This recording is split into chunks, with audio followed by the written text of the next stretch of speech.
This summer, the Houston Rockets acquired Kevin Durant via trade, trading away Jalen Green, Dillon Brooks, and the 10th overall pick in the 2025 NBA draft, which became big man Kamen Maluach from Duke, which I do think was a good pickup for the Phoenix Suns. This deal soon became a 7-team deal where the Lakers, Hawks, T-Wolves, Warriors, and Nets got involved, making it a record-breaking deal. I guess this is the first ever 7-team deal. Of course, KD is a part of it. I'm surprised he didn't catch any strays for that. And now, in my opinion, it's a perfect fit for KD. I'm not gonna lie. I think KD going to the Rockets was a perfect fit. KD also had, a whole bunch of other options as Kevin Durant. So, everybody in the league wanted him. But KD had his preferred destinations. I believe it was Minnesota. I believe it was San Antonio. And I believe it was Houston. And I think Dallas was in there. But I think when Kyrie went down, I think Dallas went out of the picture. And I think the T-Wolves went out of the picture early on. So then it was kind of out of Houston and San Antonio. I personally was like, I'm not going to lie, I think San Antonio would have been a little crazier. Just him, Wemby, and De'Aaron. But I think him going to Houston was more complete. I do think this is the most complete roster I've ever seen him on. All right? I know y'all might say, what? He's been on the Warriors. The Warriors were just talent heavy. You know what I'm saying? Like, very talent heavy. With Steph Curry, Kevin Durant, Klay Thompson, Draymond Green. But this roster is different. You know what I'm saying? This roster has a little bit of everything that they need. And KD has played for some very great organizations. But I do think that this roster that he's on now is the most complete. Outside of Kevin Durant, the Rockets did make other smart deals like retaining. They also retained veteran big man Steven Adams. They also signed Dorian Finney-Smith from the Lakers. That was a big loss from the Lakers. They also signed big man Clint Capella from the Hawks. And they even signed Josh Okogie, which I think he's a great, 3-and-D guy. He might not get a lot of minutes, but he's, very useful when he do get minutes. You know what I'm saying? Very good 3-and-D guy. Got very limited minutes in Phoenix with KD, but I know what he can. I know what he's capable of. I think he's a very good role player as well. So they did sign a lot of good role players around Kevin Durant. Big man, 3-and-D guys. That's what he did not have in Phoenix. And now KD's going to a team that he has a lot of that now. You know what I'm saying? A lot of wings, a lot of big men. And this team also has a very good coach in Ime Udoka. We all know what he did in Boston when he was with them. And last season, he got the Rockets to the 2nd seed in the West. And that's very impressive, if you ask me, with that young roster that they had anyway. They went 52-30, but they lost in the first round to the Golden State Warriors, which is, expected. You know what I'm saying? That's Steph Curry, that's Draymond Green, that's Jimmy Butler. They had the experience over them. That was a very good 7-game series. So that was even impressive to me. They took the Warriors to 7 games. And we all seen from the jump that the Rockets had potential to be, a playoff team. You know what I'm saying? From the beginning of the season, they were just playing so elite, start to finish. And the Rockets was also a top-level defensive team last season. And now you add Kevin Durant. You know what I'm saying? Kevin Durant is only going to help that, in my opinion. Kevin Durant, in the past has shown that he's a reliable help defender. Like I said, Kevin Durant is not known to be a tenacious perimeter defender. I'm not saying that by any means. But Kevin Durant is a very good help inside defender. And with Kevin Durant's height and length, he's going to help with that either way. They might also have the best all-around defender in the NBA in Amen Thompson. I'm not going to lie, I think Amen Thompson is an all-star in the making. Last season, Amen Thompson averaged 14.1 points per game, 8.2 rebounds per game, 3.8 assists per game, and 1.4 steals per game. So he's shown that he can do a little bit of everything already, and that was with, him not even being the number 1 scoring option. He still isn't the number 1 scoring option with KD there, but I do think with Jalen Green leaving, I think Amen Thompson will have the ball more. With Jalen Green gone, I think he'll have the ball, he'll be doing a little more playmaking now. He'll be able to have the ball in his hands and make more decisions. And I think overall that would make him better.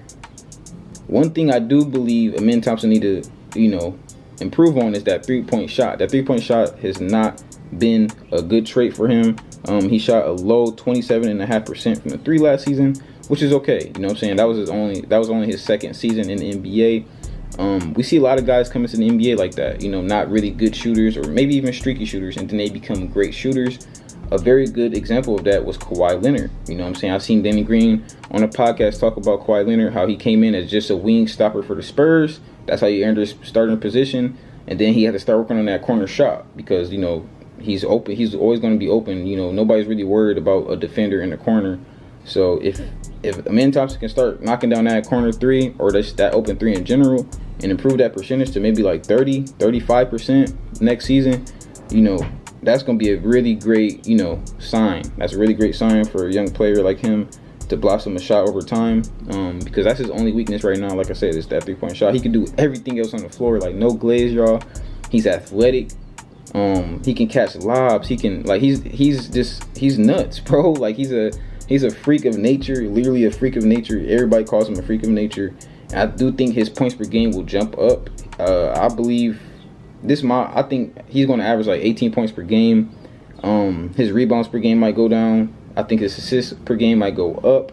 His steals per game might go up. He might even get Defensive Player of the Year this year. I'm not gonna lie. I'm hoping for Amen Thompson to get Defensive Player of the Year because him and his brother Asar, they came into the league top-notch level defenders. We have not seen that in a while. Just players coming in top-notch level defenders. So I love to see that, especially in this generation. It's all about shooting threes and being on the offensive side. So to see, you know, some young guys come in with the athleticness and just kind of being a utility player, but also seeing that all-star potential in them, it's just fun to watch. I'm not gonna lie. The Thompson twins is probably some of the funnest players to watch, in my opinion, for me. You know what I'm saying? I love seeing them guys play. You never know what they're gonna do on any given play. You know what I'm saying? You don't know what the twins might do on any given play. They might cross somebody up and get a posterizer, or they might catch it lob. They might, like I said, knock it down to three. So I see a lot of potential in Amen Thompson. I do like that duo of KD, Amen Thompson. Like I seen a TikTok edit where they was like, who let these two monsters team up? And I agree. You know what I'm saying? KD and Amen Thompson is scary enough. And then I also like the fit with Alperen Sengun, okay? Alperen Sengun is a very good center, very good playmaking center, very good at just doing that hub role, you know what I'm saying? Getting the ball at the top of the key, you know, doing handoffs. And I do think, you know, playing like that with KD will be very effective. His playmaking will get a lot better with KD. I'm just saying, because KD is going to be knocking down a lot of catch and shoot threes. That's the type of offense KD like to play. You know what I'm saying? Ball movement, you know, moving without the ball. That's the kind of defense. I mean, that's the kind of offense KD like to play.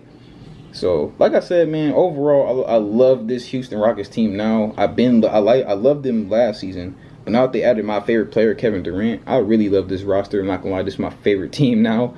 Just being biased. And the reason they are my favorite team because they're all around top to bottom.